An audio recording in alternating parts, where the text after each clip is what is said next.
Hey everyone, do you love going on the internet and checking out random websites and seeing a top 10 list there? And going on another website and seeing another top 10 list there. Top 7s, top 12s, top 15s.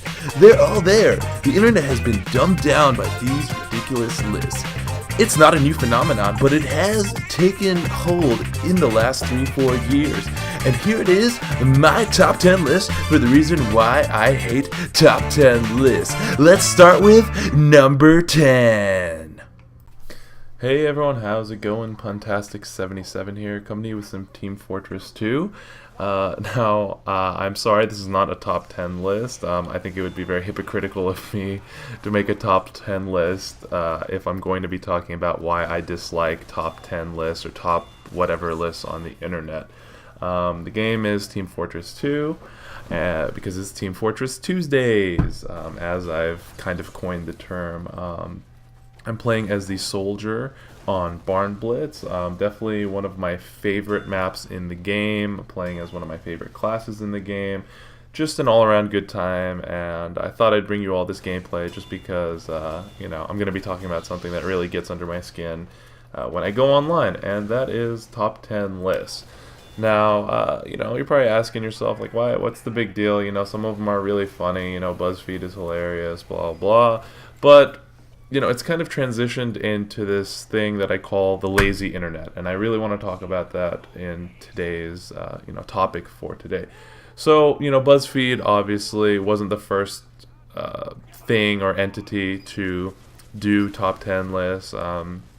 Late night talk show hosts have been doing it for years. I gave the example of David Letterman's with his top 10 lists here, and I think for the purposes of television and top 10 lists like that, it's alright. And this will transition into my first point that I want to make, is that the reason it's okay for, late night talk show hosts or television to use top 10 lists is because it is a simple way to get information across. And that's why I dislike it. It's really dumbing down, users of the internet. I understand that we're all quote-unquote busy all the time and we need to, ingest information as quick as possible. But a top 10 list really does not get, a lot of beneficial information on it. You'll see, top 10 fruits or something like that, and banana will be number 10. But why is a banana the top 10 fruit? It's not going to talk about the amounts of potassium in it, the calorie intake, whatever. I'm just throwing a random example out there, but that's definitely the first point I want to make, is that the information is very incomplete, and it might be false. You don't know if what you're getting from this list is correct. The second point I want to go to is that it's all opinions. That's really my biggest point, is that it's all opinion. You can't make a top 10 list on, top 10 rock songs of the 80s, because it's all subjective. It's all, based on just your opinion. What you think are the top 10 best lists, top songs of the 80s, might not be someone else's top 10s. So, you can get an opinion of it, but it's going to cause flame wars on the internet. Now, I'm all for arguing on the internet. I support it heavily if it's constructive, but, arguing about something like a top 10 list really isn't helping the internet. Another point I guess I would make is that it's just cluttering up the internet. It's just making way too much unnecessary stuff on the internet. And a counter to this could be, well, your crappy video is cluttering up the internet, so I should be able to read about my top 10 mascara products at Sephora. I don't, to me it's just cluttering up the internet. And BuzzFeed's definitely made a name for themselves doing that. But the point is, a lot of it has become clickbait as well, too. So you've seen, really respectable websites, or formerly respectable websites, even like news organizations. Like I used Huffington Post as an example, but CNN, MSNBC are using top 10 lists to just get people to click on their stuff, which is wrong to me. The other day I went on CNN and it was like the top 5 things you need to know about ISIS. How the heck are you going to summarize a very complicated issue and a very terrible terrorist group in 5 points, like a 5 list point? That's ridiculous to me.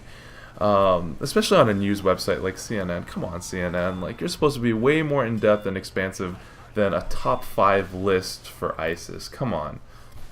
And I think that really leads into my main problem with top 10 lists. And it's not so much the lists themselves or the subjects they cover, because we all know that there's been a list on literally everything. Even Conan O'Brien has made fun of BuzzFeed, saying, you know, they're running out of lists to make.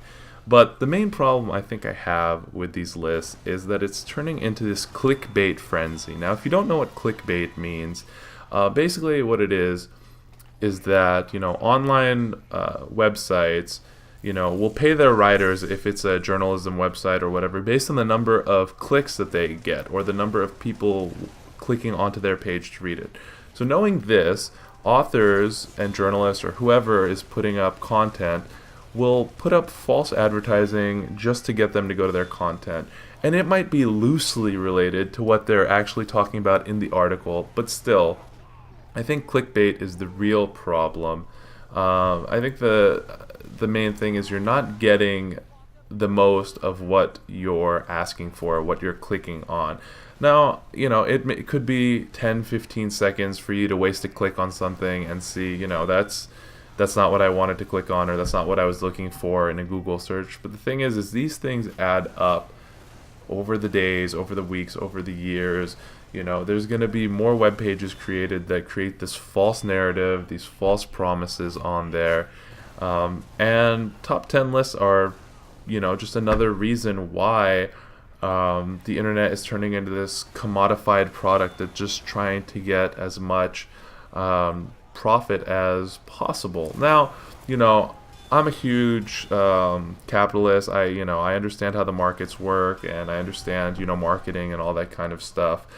But still, this is shameless marketing. This has business ethics taken completely out of it. And just, you know, kind of bringing everything back together, since the video is ending and the gameplay is ending here. Just top 10 lists, if you enjoy them, that's great. I'm not going to chastise you for it.